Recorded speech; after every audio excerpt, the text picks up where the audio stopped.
What's up, guys? Colin Morrison, Scummy Unplugged. We're back, Recovery Say Magazine. Today, I have a guest that I've been wanting to get on for a very long time. Good. We're here. Russel Burke.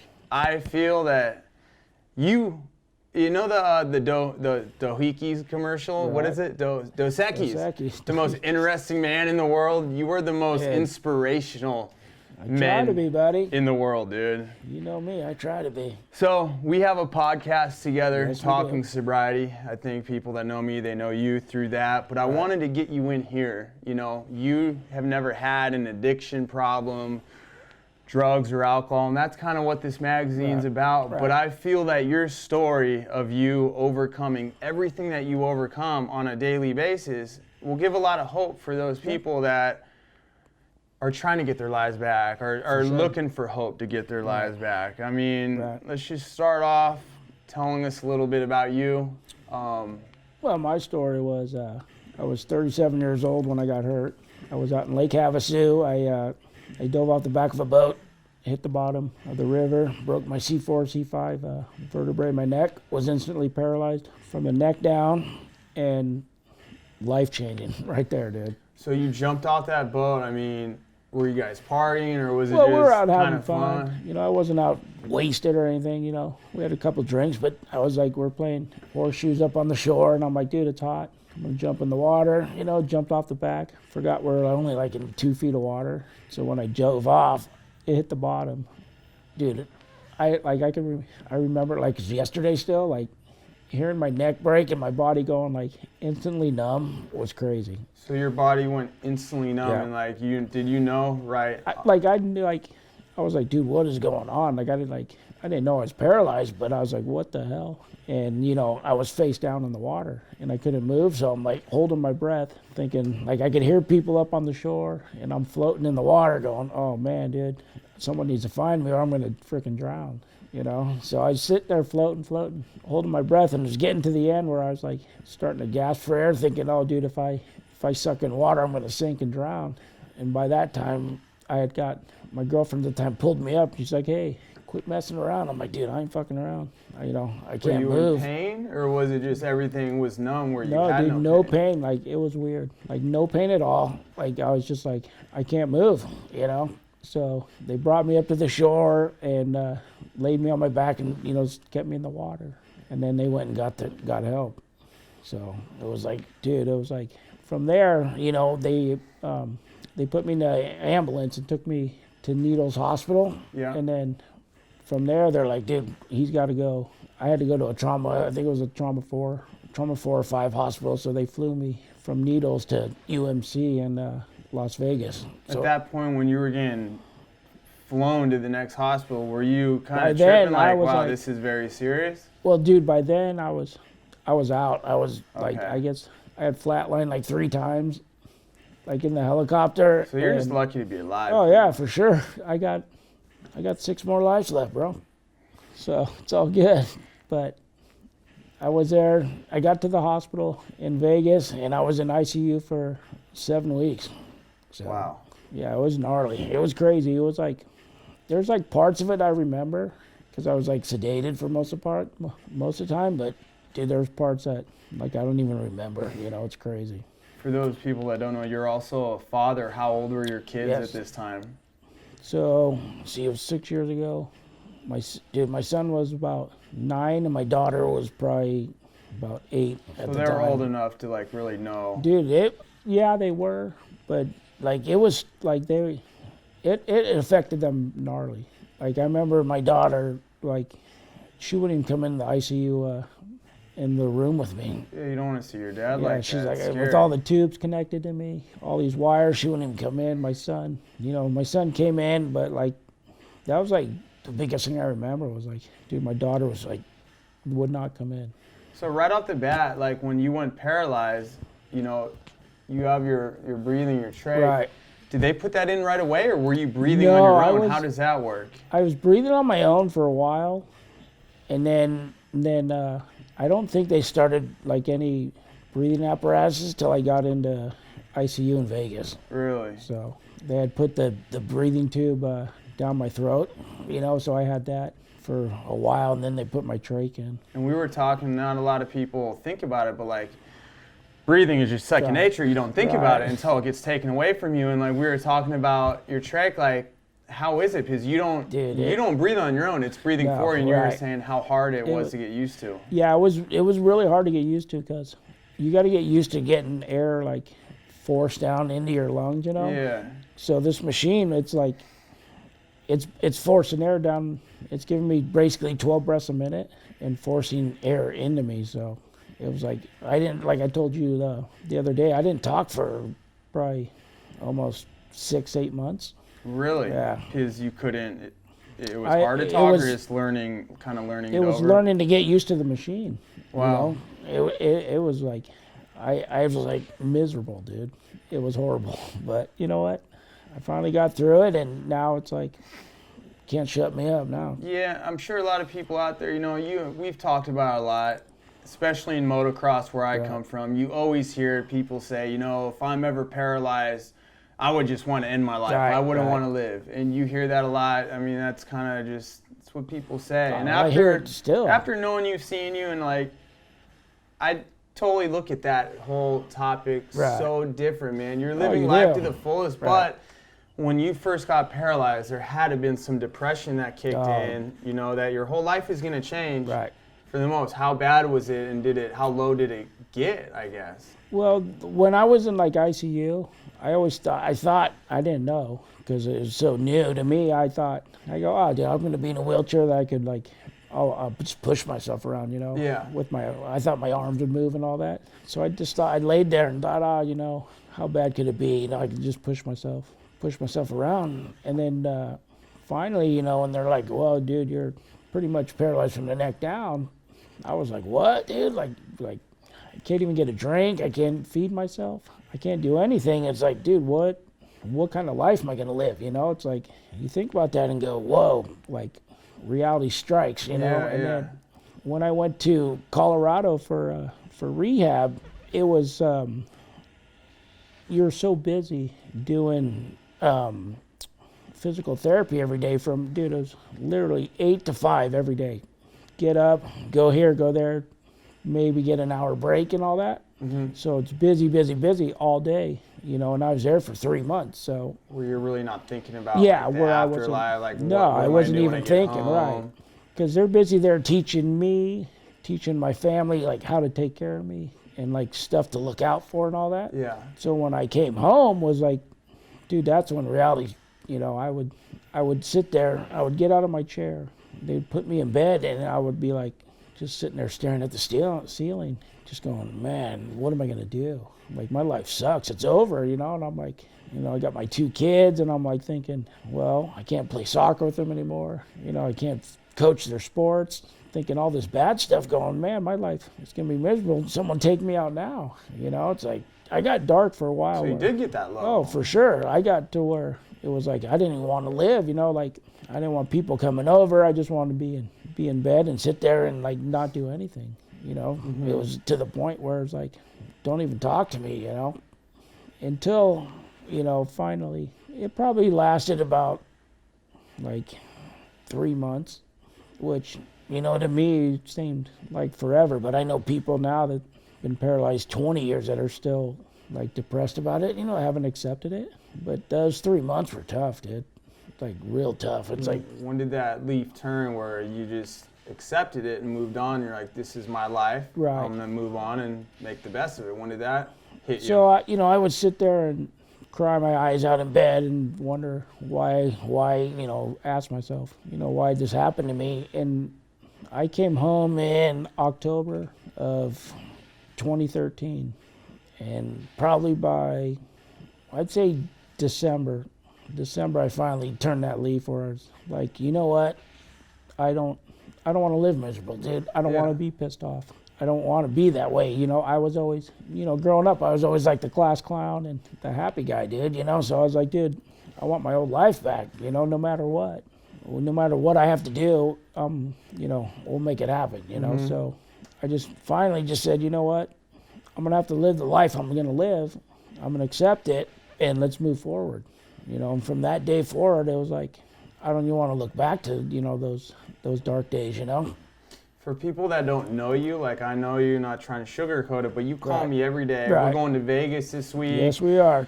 You go, we go riding. We've been to Right. the gun range Yeah. together. We do so A lot much of stuff shit. together. Like Right. you do more stuff than like people that aren't paralyzed, my buddies that aren't Right. paralyzed. You're so out there. And I think the biggest thing is acceptance. We know Right. a few of our friends that are paralyzed have not accepted it. And like you said, they've been in their Right. bed for 15 years plus depressed. And I think this relates to also drug addiction and for sure, yeah. alcoholism. A lot of people, they don't know how they became an addict, and then they feel so low about themselves. Maybe Right. they were raised from a good family, they had a good job. How did I get this low? Right. If you accept it, get the help, move forward.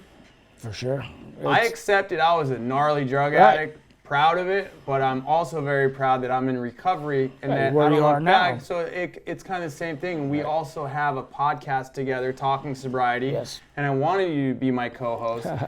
How positive you are, and I think the biggest quote you said, which relates to this whole Recovery Today magazine, drug addiction, alcoholism, is you could say it. We've talked about a lot. Is you guys have the choice to make. You can wake up tomorrow and say, you know what, I'm gonna do this drug, or you know what, I'm not gonna do this drug. Where I can't say, hey, you know what, Colin, I'm gonna wake up and let's go for a 5-mile walk tomorrow. Yeah. So it's you have the choice. But I did have the choice to say, you know what, I'm going to accept this, this disability or this accident that happened to me, and I'm going to make it something positive and stay positive about it. So I did make that choice. But it's not like saying I could say, hey, Colin, let's go for this walk and have fun. But that single quote has stuck with me, and I've told so many right. people that.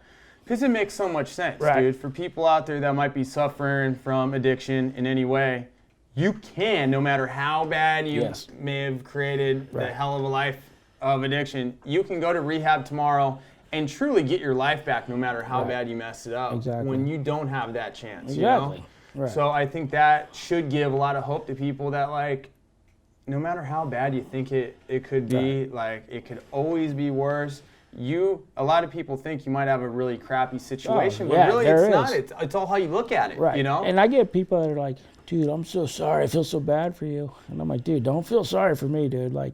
I'm living a great life, dude, and I still live a good life because I do, like you said, I do more stuff now than I did when I could walk, and it's like, you do. dude, I live a great life and I make the best of everything, and you and I, we always mess around and always talk crap to each other, but dude, it's all in good fun, and it is.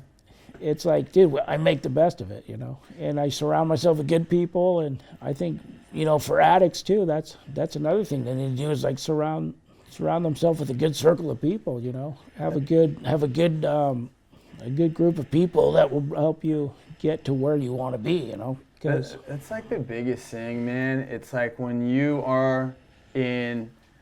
when you're an addict and you're doing drugs, getting wasted, you just surround yourself with those kind of Right, people. exactly. And you're not going to hang out with those positive people. But for me, when I got out of rehab, you truly got to change everything right. in your life. And I started hanging out with positive people. And it's you are going to turn into the people you hang out with. So if you're hanging out with positive people, happy people, people that don't have any issues, people that are doing bigger things than you, Right. you're eventually going to turn into that. And I think that's a Right. very, I know our group of friends, Oh, yeah. we are They're awesome. positive, and I think Right. it helps each other. I know you help me. Right. It's just, it's rad, man. I think you're helping so many people. It's crazy. Higher power, whoever you want to call God. Right. Why did they pick you to put you in that situation? For me. That's what I used to say, Yeah, why'd you pick me? And it's you know what? Maybe you just thought, hey, dude, this guy can handle it. And you know I'm what? sure you've saved a lot of lives, dude. I hope so, And I wouldn't go back and change anything I did, because for me to for our podcast, how Right. many people we've got into rehab, Yeah, no, that's awesome. whatever, even this magazine, to help people and to see them get their lives back, and for them to say, dude, I saw your story and now I'm sober. That is more gratifying than winning the lottery, getting a gold medal. I mean, Right. I seen maybe if I won $10 million bucks.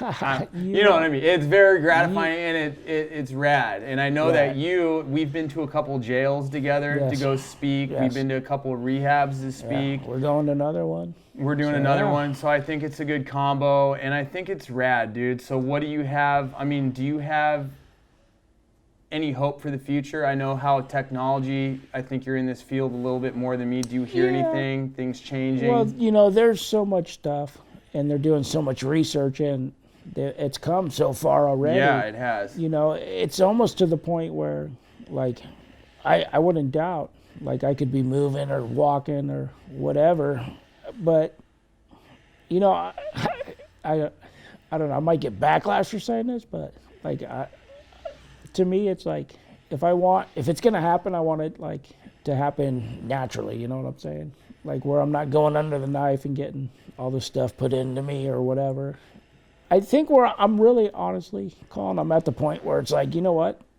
Dude, I'm fine with being in my wheelchair. Like, I don't want to go and say, you know what?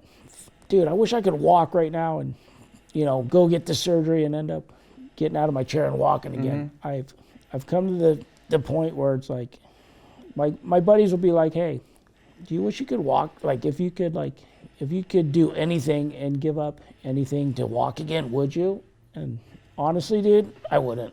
It was like, it's weird to say this, but like, if I didn't get hurt and if I wasn't in the position I'm in right now, like, I wouldn't have met the amazing people I've met. Like, so the only way I would give it up is if the people that I've met already in my life, like, if I'd meet them, without getting injured, you know what I'm saying? Crazy, yeah. Like I wouldn't say, hey, yeah, I would give up my wheelchair right now to walk, but no, I don't want to, because like the people that I've met on this journey that I've been on the last 6 years, it'll be 6 years next month, have made me like the person I am now, like a stronger person, you know, more giving, more, you know, like I look at life now like probably like you do, where it's like, you know what, you can't take life for granted anymore. You know? treasure it a lot more. Right. You know? treasure every day, dude. Exactly. You know? Like, I could be gone tomorrow, you know, like we could leave today and something could happen to me. You got to take it all in. And for like addicts out there, you just never know when you're playing with fire like that. You take a little bit too much drugs. I've had many friends die in front of me, and it's like they're never coming back. Never. You know, I was lucky that I survived. I went to rehab, and to like have the life I have now, waking up with nothing in my system, just so amped on life. I look back, I'm like, damn, dude, what a waste of life. And another thing I want to talk about is how crazy the mind is, dude. Like, it's all in your head, dude. It truly is. It is. We know a lot of people in your situation there. It's a whole different. It's all in your head. It's all accepting, dude. Acceptance is like the key. number one. Yeah, exactly. And same thing with like, and I'm trying to turn this back into like addiction, because that's what this is kind of about, but like just accepting, dude. Like, you know, I fell in a rut.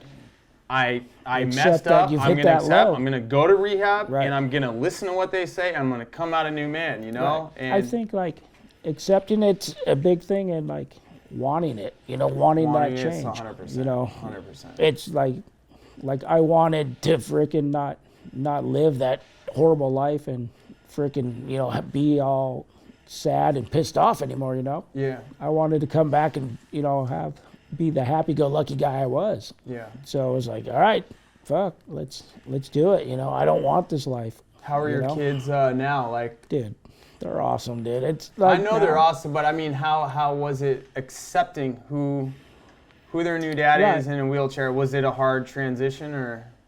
You know what? They actually transitioned really good, dude. It's like I think now it's to them, it's nothing. It's normal to them now, you know. But you know, to speak for them, I can't say it was easy. Yeah. You know, that like it was definitely hard for them, and you know, I know it was, but dude, they handled it like champs did. It's rad. That's rad. I mean, when I see you and hang out, I don't even see you in a wheelchair. I just see you like for Russ. And dude, I think I've had a lot of people in my section, Scummy Unplugged in this magazine, but I think your story, for me, I feel that it would reach and help so many other people, man, because you're just living proof that you can truly get over any obstacle in life. And I feel like drug addiction, alcohol, I know it's a big deal, but it's like, dude, You go to rehab, you want to get your life back, you truly can like that. Yeah. And 99% of it's in your It head, is. dude. You getting over what you had to get through, it was a way bigger obstacle, and you did it, and it's just living proof that if you want to change, you just want to put a smile on and live a good life, you can, no matter what. It's like I could have been like, dude, like at the hospital or like rehab. I could have been like, oh man, I need all these pain pills. You know, I could have got pain pills galore, dude. And that's another thing. It's like, I could have been like, oh, this hurts or that hurts or I need this, I need that. And, you know, came home and been like, dude, I need to go fill these pills, you know. Yeah. And I didn't want to, dude. And people would accept that. Like, dude, of course he's on drugs every day, you know? But you never went, and I think I think about that a lot. I like look up to you so much for that you never went down that road, dude. You know, and I've you know, I always dabbled. You know, growing up, I dipped into drugs and all that. But again, like you said, I never got like deep down into it where I got addicted. But you know, I had the choice of you know, getting pain pills while I was hurting. I was like, yeah, I don't want that, you know. Yeah. So I don't know. It's just, you know, it was. When I was on them, like in rehab in Colorado, I was just like, man, I didn't like the way I felt, you know. I was just like, ugh, whatever. So. Well, dude, it's very commendable. I'm so honored and happy. Dude, I'm honored to be on. Thanks for having me. Have you on here, you guys. We're just gonna close it out. If this guy can get over everything he's got over with a smile on his face, which I know it's 24/7, then getting over drugs and alcohol. It's, you know, it can be done no matter what. You can get your life back. So just don't give up. Russ, thank you very much. Oh, thank you. Thank you. Recovery Today magazine. We're signing out. This was a good one. Thank you guys, and we'll see you next month. Later.